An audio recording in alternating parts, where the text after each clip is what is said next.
Welcome to Gargi kitchen. நான் இன்றைக்கி செய்ய போகிறது இட்லி ரெசிபி தான் செய்ய போகிறேன். ஆனால் இது அரிசி வச்சுட்டு செய்ய போகிறதில்ல, ரவா வச்சுட்டு தான் இட்லி செய்ய போகிறேன். நம்ம சாதாரணமாக ரவா இட்லி ஆப்ப சோடா போட்டுட்டு தான் செய்வோம். ஆனால் இது உளுந்து வச்சுட்டு செய்ய போகிறேன். என் சேனல் முழுசாக பாருங்கள். பிடிச்சிருந்தா லைக் பண்ணுங்கள், ஷேர் பண்ணுங்கள், கமெண்ட் பண்ணுங்கள், சப்ஸ்கிரைப் பண்ணுங்கள். வாங்க இப்போ அதுக்கு என்னெல்லாம் பொருட்கள் தேவைன்னு பார்க்கலாம். ஒரு கிளாஸு முழு உளுந்து எடுத்து வச்சுருக்கேன். முழு உளுந்தே இட்லிக்கு எடுத்துக்கோங்க. இதே கிளாஸால் 2 டம்ளர் ரவா எடுத்து வச்சுருக்கேன். இது 1/4 கப்பு ஜவ்வரிசி, 1/4 கப்பு அவில். இது 1 ஸ்பூன் வெந்தயத்தை நான் 2 மணி நேரம் முன்னாடியே நல்லா ஊற வச்சுட்டேன். இப்போது உளுந்தை நல்லா வாஷ் பண்ணிவிட்டு வந்துடுறேன். பண்ணிட்டு வந்துட்டேன்னா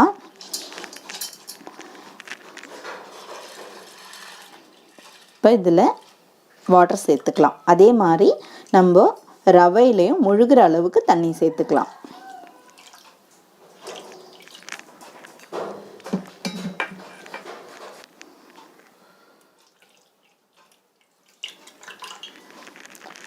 இப்போ இது இந்த ஜவ்வரிசி, நான் முழு ஜவ்வரிசி வாங்கி நல்லா வாஷ் பண்ணிவிட்டு மிஷினில் கொடுத்து பவுடர் ஆக்கி வச்சுருக்கேன். நீங்கள் முழு ஜவ்வரிசி இருந்தாலும் நம்ம யூஸ் பண்ணிக்கலாம்.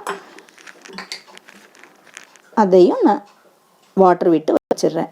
இது 3 கரெக்டாக 4 மணி நேரம் நல்லா ஊறட்டும். அதுக்கப்புறம் இந்த இட்லிக்கு நமக்கு கிரைண்டர் தேவை கிடையாது, நம்ம மிக்சிலேயே அரைச்சிக்கலாம். அது எப்படின்னு அப்போ பார்க்கலாம். இப்போ கரெக்டாக 4 மணி நேரம் ஆயிடுச்சு. நம்ம இப்போ ஃபஸ்ட்டு வெந்தயத்தை போட்டுக்கலாம்.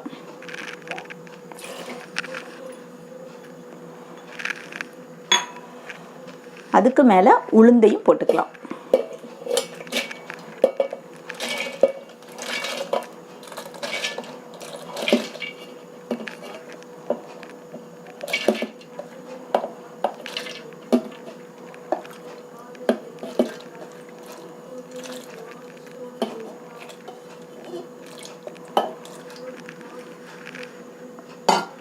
நம்மளோட ஜவ்வரிசி நல்லா ஊறினதையும் நம்ம இதில் போட்டுக்கலாம்.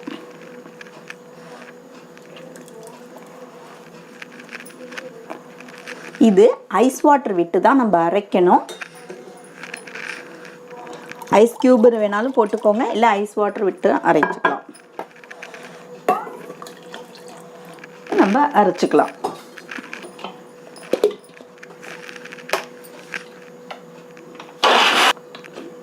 இப்போ நம்ம இந்த 1/4 கப்பு அவில் அதையும் அதில் சேர்த்துக்கலாம். இதை நான் ஊற வைக்கலை.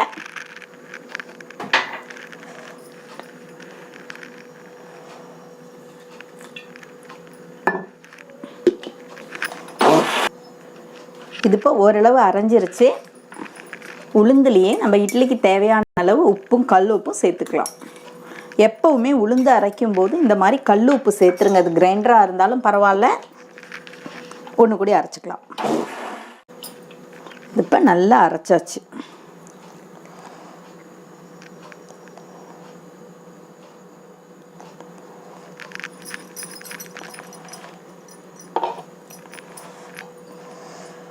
இப்போ நம்ம ரவை நல்லா ஊறிடுச்சு. இதை இந்த இதில் போட்டு நல்லா வடிகட்டி எடுத்துக்கலாம்.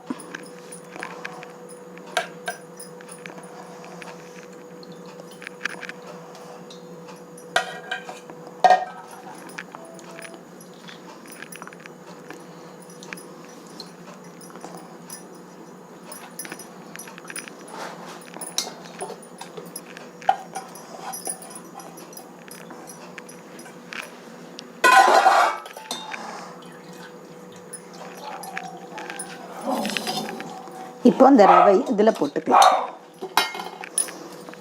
போட்டு நல்லா பிசைஞ்சு வச்சுருங்க.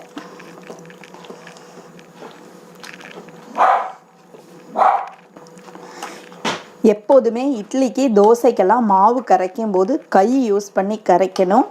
நீங்கள் கரண்டியால் கரைச்சிங்கன்னா அந்த அளவுக்கு டேஸ்ட் இருக்காது.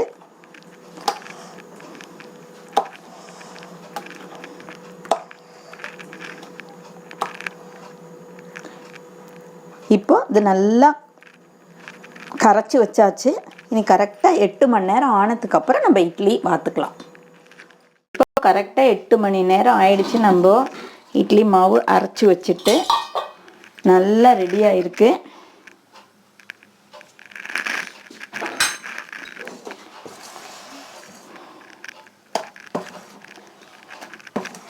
நல்லா வந்திருக்கு மாவு.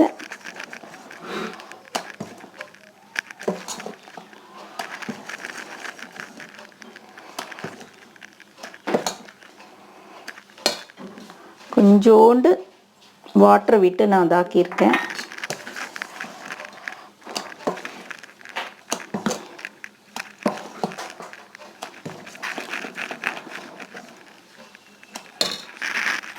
இப்போ நம்ம இந்த மாதிரி ஒரு இட்லி தட்டு எடுத்துக்கலாம்.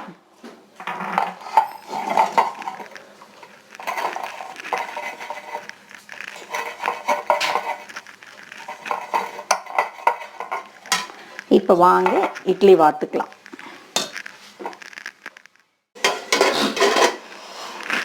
அடியில் தண்ணி நல்லா ஹீட்டாக இருக்குது.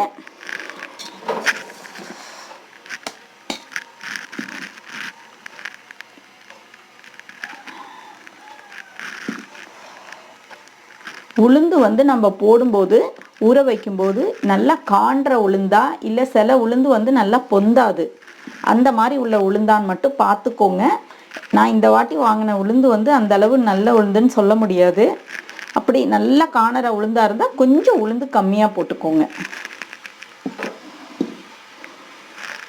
ஒரு டம்ளர் நான் சொல்லியிருந்தேன், அதுக்கு கொஞ்சம் கம்மியாக போட்டுக்கோங்க. இப்போ நம்ம மூடி வச்சிடலாம். கரெக்டாக 10 நிமிஷம் கழித்து நம்ம திறந்து பார்க்கலாம். 10 நிமிஷம் ஆயிடுச்சு.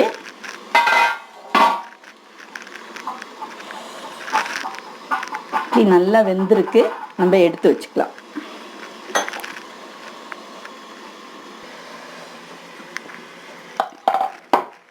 இந்த மாதிரி எடுத்த உடனேயே கொஞ்சமாக தண்ணி தெளித்து விட்டுருங்க. நம்ம ஆறினோடனே எடுத்துக்கலாம். ஆறிடுச்சு, இட்லி எடுத்துக்கலாம்.